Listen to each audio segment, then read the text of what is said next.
Welcome back to Nothing But Nets. It's good to be back. Cam Thomas, being Cam Thomas, doing Cam Thomas things on his shocking media day interviews. That boy is not afraid.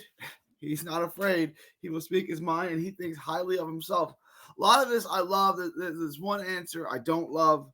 One is kind of interesting. I want to just share some of the interview with y'all. Um, there's different parts I want to get into, guys. Before please smash the like button, subscribe, follow me at all forms of media at 3D Boxing. All right, let's get into this. Let's get into this. I want to start with the very beginning of the interview.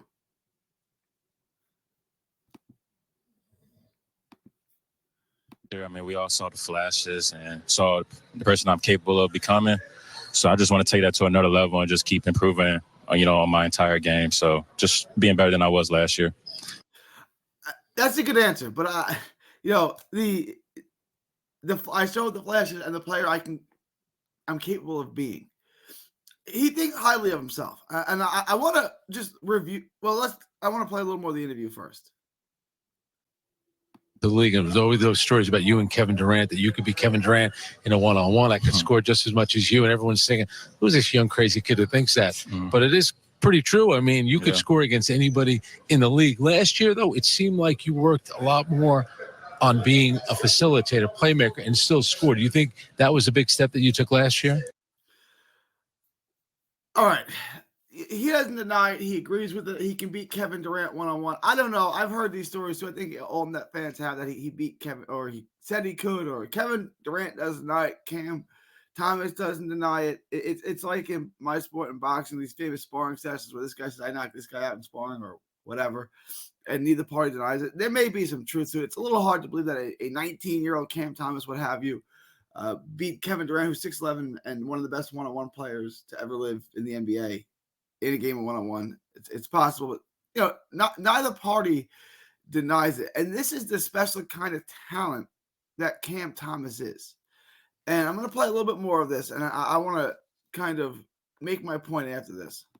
Yeah, it's definitely a big step. Also, I'm not sure of this playmaking that he worked on a lot. Yes, he passed the ball a little bit better in the lob game with Nick Claxton. He showed some improvements there. Vast improvements, things like that. I'm not, and I watch every single net game. I watch every single play of every Nets game. I don't remember seeing that exactly, but I'll give that a pass and say he was a vastly improved playmaker who had an assist percentage of 11%. I think that's just how I'm being guarded by the defense, really. I think by the 20-something game last year, I was getting doubled off all pick and rolls and stuff. They were blitzing my screen, so that just his blitz rate on it was one of the highest in the NBA. Forces you to find an open man, and be a better playmaker. So that really accelerated my growth in that, because I had to learn on the fly and learn how to make the right read off the doubles, because it's the NBA. When they double you, somebody's open. You got to trust that somebody else can make the play. So that's just all that was for me.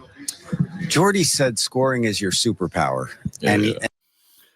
I like that. So there's a lot here, and I'm excited for Cam Thomas this season.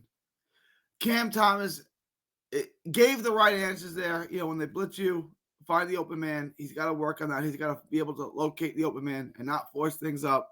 And then it says that Jordy says that scoring is his superpower. I've made this point over and over and over again in regards to Cam Thomas. He's got three talents. He can do three things really well: score, score, and score. That's what he is. That's all that he is. Now, I value that, and I've had this debate with lots of guys. I think if you're on a good team, Cam Thomas has a ton of value coming off the bench, and we're going to get to that in a minute. A guy like Cam Thomas, but you're in the playoffs, and you're playing half-court sets, and the tempo is slow, and the game is grinded to a hole, and it's, and you've had a 10-point lead, and they go on a 12-2 run, and you just can't buy a bucket. Cam Thomas can always get you a bucket, and that's why it's so important to have a guy. Defensively, he's got to get better. I'm not saying he's ever going to be good. Look, he's an undersized 2 who's too slow to guard ones and not strong enough. I mean, he's too small to guard twos, big twos, and he's not fast enough to guard quick ones. So he's always going to be defensively have his issues. But he can make up for that, and you can scheme for it, and you can kind of hide his warts the way the Knicks kind of hide the warts of Jalen Brunson. You could kind of just stick him on the 3-and-D guy, have him play a role defensively, especially when you have taller guards. You have Ben Simmons, you have Keon Johnson. Hopefully, in the future, you have my boy Ace Bailey who can guard multiple positions. I know he needs to get better defensively, but you have these guys. You have Claxton who can switch. You have Clowney who can switch. You can really kind of hide his warts defensively. And that's going to be important. The next thing I wanted to address is this comment. I absolutely love this comment. Does there come a point in the game, is it early where you might make a shot or something may happen and you just feel that you have something tonight, that it's just, you just feel like it's going to be smooth and easy for you? Yeah, no, because sometimes when you start off good, then the game is totally different. Then you can get out the game. Defenses change the coverage on you. But me personally, I feel like that every game when I wake up, I feel like it's gonna be a big game every game. I feel like it's going to be a big game every game. This is what I want. I want Cam Thomas to take every single open shot. I want him to take I want him to launch every single grenade. When there's 3 seconds left on the shot clock, the ball better be in his hands and he better be putting something up. There's no one else on this team that can score. That is the perfect mentality for this team. He is the number one scoring option on this team by a country mile. Schroeder's probably number 2. It's not close. So he needs to have that mentality. Look, if he's having a game where he's 6 or 27, we're going to lose, so be it. It is what it is. It is what it is.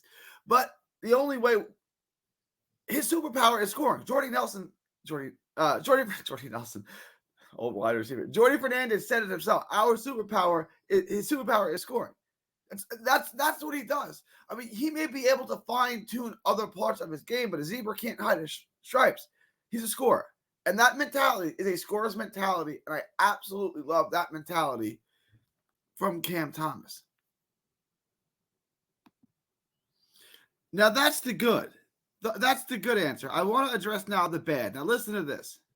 Keep growing and keep being a better version of myself for sure. Does starting coming off the bench matter to you? I know players a lot of times say that it does, but I would think finishing a game would be important. You've finished a lot of games. Is that how you look at it? Or are you thinking, I'm at a stage now, my career, I'm ready to be a full-time starter? Full-time starter. I mean, it was cool at the beginning. Just want to get your feet in the door. Just want to play. But at the same time, I started my whole life. So I don't really know what to say about that. I'm a full-time starter. You answered it. So. Yeah, he answered it. Look, Cam Thomas can score 30 points a night and play 35, 38 minutes a night on a bad team. And he can do that, and he can have a Bradley Beal impact. He can just dominate, score 30 a night on bad teams. He can do that. He's going to get to a point where he wants to win. And when he wants to win, his role is probably going to be coming off the bench. Right now, he's 22 years old. He's a kid. It is what it is. He wants to accumulate stats. He wants to get paid. I understand all that. It's going to get to a point in his life, in his career, middle of his career, 4 years from now, when he's 26, 27 years old, where he's tired of losing. And at that point, he's going to have to realize that his role is coming off the bench. That's all there is to it. His best role is coming off the bench. Coming off the bench is not a knock. Jamal Crawford, Lou Will, Manu Ginobili, Kevin McHale came off the bench for a lot of his career. It was, Frank Gasol put it to him correctly. It's more important to close than it is to start. And I don't know if there's always defensively an issue. If he's not scoring, he's not going to be closing. But if he's scoring, he's going to be closing. It's far more important for him to close. I'd rather him play 28 to 30 minutes a game, get his 20 points off the bench, cook second units, and then get those buckets down the stretch in clutch time if he's cooking. That's his role. This is the answer that I don't love. The answer is whatever helps the team win. That's the right answer. This is not a great answer. Later on, he goes, he has nothing to prove. I don't have anything to prove to anybody. That's an interesting one, right? I mean, that's kind of like, how do you want to interpret that? He's averaged 22, almost 23 points a game in the NBA in 31 minutes. We're going to get into the stats in just a minute. He's had, for what he does, a good season last year. He scored 40. He can score. We know what he is. I don't know what he means by I have nothing to prove to anyone. We know what Cam Thomas is, and right now it's just being the best version of yourself. I don't mind that answer. A lot of people made a big deal. He said he's got nothing to prove, as if he's already an established star. That's not what that means to me. I am what I am. I'm going to play my game. Whatever the world thinks of it is what they think of it, is how that could also be viewed. I have nothing to prove to anybody. I fear God, and that's it. Like, I have nothing to prove to anyone. You can think of me what you wish. I don't know what he means by that. If he means he's already proven himself as an NBA star, no. Has he proven himself as a guy that can get buckets? Yes. I don't know what he means by that, so I'm not going to get too deep into that. There's one last comment I want to address. All right, so this is the last comment I want to address. No, you're going to say no one could stop you. I get that. But who's the one guy that you feel, man, when this guy guards me, he makes it tougher for me to score? Is there one guy that sticks out? No, it's just mainly team defense for me. Most people been doubling, and when I have the ISO, everybody load up so I can get the ball in my hands. So it's not really. So the answer is nobody. It's nobody, but it's really individual. Yeah, it's really team defense, but honestly, I think the practice is harder. So I feel like my guys in here defend me better. So, I love that for an answer. Who can guard you? Nobody. The answer is nobody. That's the mentality I want my scorers to be gunslingers. I think shooters should shoot, hitters should hit in baseball, punchers should punch in boxing. This is what I want to hear. This is nobody can guard me. I kind of knew he was going to say it, but I love his confidence to stand by it and to own it. No one can guard me. My toughest matchups come in practice because those guys know you. They know your game. They're with you every day. My toughest matchups come in practice. I love that as an answer. And it's team defenses. They're going to have to double me. They're going to have to double me, and I'm going to make my teammates better. That is exactly what I want to hear. If they're going to guard you one-on-one, I want Cam Thomas shooting 40 times a night. I'm not joking, right? Like, make them double you. Make them leave a shooter open. Make them leave someone open. I absolutely love that answer. And look, it's not unwarranted. And I kind of want to get into some of the stats here. Because what can Cam Thomas be this year? Cam Thomas can average 26, 27, 28 points a game this year. He really can. He's a gifted scorer. He's just reaching his element. He's 22 years old. This will be his 23. There's season that he turns 23. And I want to look at this because he's got a long way to go, right? He can still develop as a scorer. Let me get this pulled up.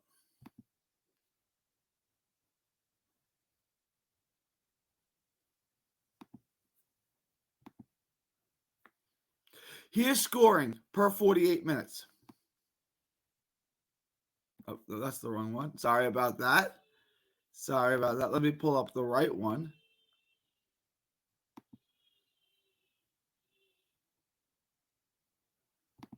There it is. So this is from NBA.com. And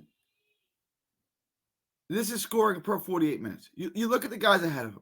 Cam Thomas is 16th in the NBA in scoring per 48 minutes at 34.3 points per game per 48 minutes. 34.3 per 48. He's in between Wembanyama at 34.7 and Colin Sexton at 33.7. Jaren Jackson, Anthony Davis, Kawhi Leonard, Tyrese Maxey, Damian Lillard, Jaylen Brown, Kyle Kuzma, Paul George, Kate Cunningham, Cat. Those guys are all after him. He's a gifted scorer. Now, Wembanyama was 34.7, just slightly ahead of him. If you look at the guys who are within 1 point per game of him, it's everything but the most absolute elite scorers in the NBA. Here's another interesting trend. Besides Wembanyama, who's about to change the game, besides him, who's only slightly ahead of him, everyone else is much older than him. He is the youngest guy on this list behind Wembanyama. So in the top 16, the youngest guys on that list are 15 and 16. Wembanyama at 34.7 and Cam Thomas at 34.3. That's the kind of scorer Cam Thomas is. Now it's just a matter of getting him minutes. All these guys, besides Wembanyama, also play more minutes than him. But per minute, he's going to be right up there. He's right there scoring per minute with De'Aaron Fox, Kevin Durant, Kyrie Irving, LeBron James. He's right there with those guys per minute. And his efficiency isn't bad. And he's going to get more efficient as a scorer. Also, we make it sound like Cam Thomas doesn't pass the ball. It is not true. His usage rate is quite high. I want it to be higher. Here's his usage rate, okay? And they put everyone on this, no matter how many games you played. So, like, Isaiah Wong, Lindell Wigginton played 1 game, 3 games are on the list. If you look at the guys who played a normal amount, right? Embiid, we can cross off. So we start at Luka has the, Embiid has the highest usage rate, 38.7. He only played 39 games. Let's get to that later. After that, it's Luka, it's Giannis, it's Shea,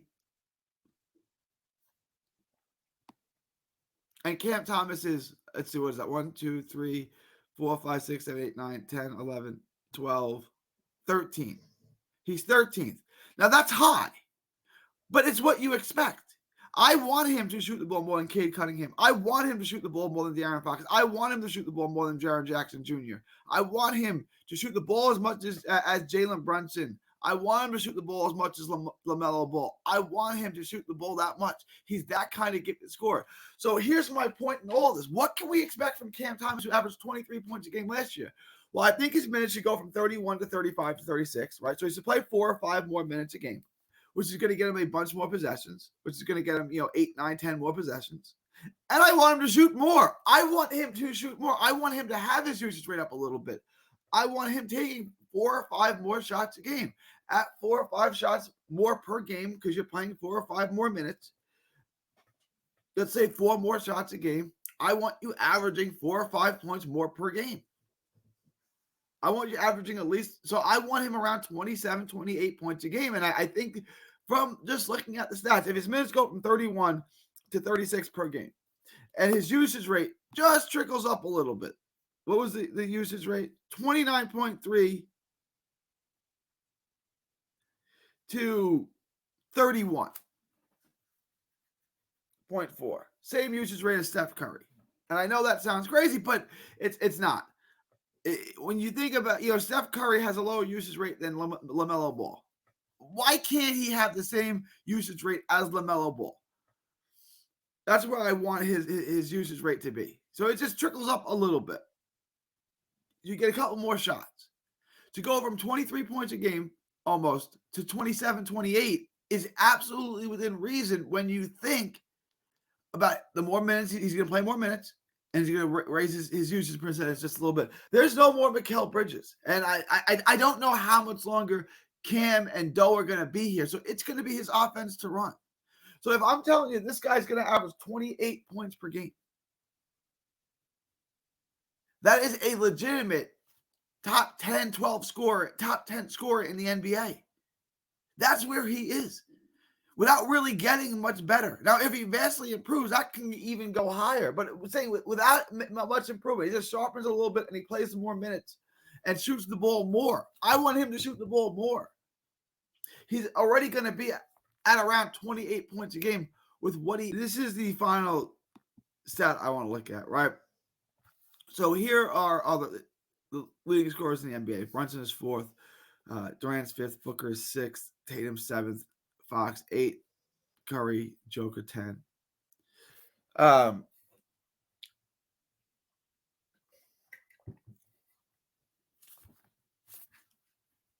What you notice here is every guy plays more minutes than him. Most guys are around that 35. Look, 37.5 from Luka, 35 from Freak, 34 from Shea, a little low, 35.5 from Brunson, 37 from Durant. All these guys are playing more minutes. They're not really scoring much more per minute. They're just playing more minutes. So this is where I want his usage rate. This is where I want his minutes per game to be at.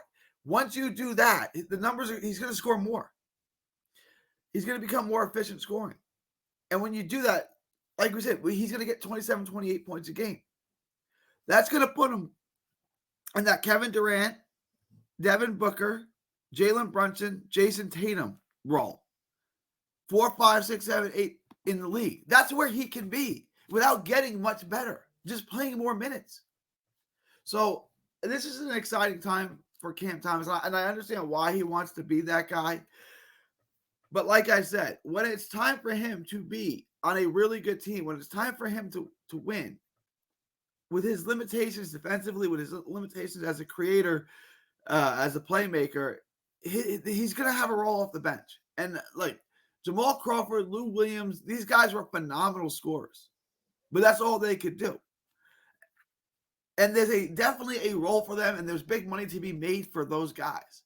So that's kind of what the takeaway is from Cam Thomas on his media day. I love some of his answers. I love his confidence, but with that confidence, you still have to be humble. You still have to want to win. The answer is whatever is best for the team is what I'm going to do. That's the best answer. If the team needs me to come off the bench like Ginobili and Kevin McHale and Lou Williams and Crawford, then that's what I'm going to do. And I think that's what his best role is going to be on a good team. On a bad team like this Net team, he can easily average 30 points, 28 points a game, maybe 30. He can do it. But is that what you want? All right, guys, please like, share, and subscribe. Follow 3D Boxing, 3D Boxing Blog, all forms of social media. Smash the like button. Please subscribe. I'm going to be back. I got some things coming up later in this week. I'm going to have some guests on. Hopefully, get you guys out some good content. It's already October. We're just we're just a week away from the preseason starting.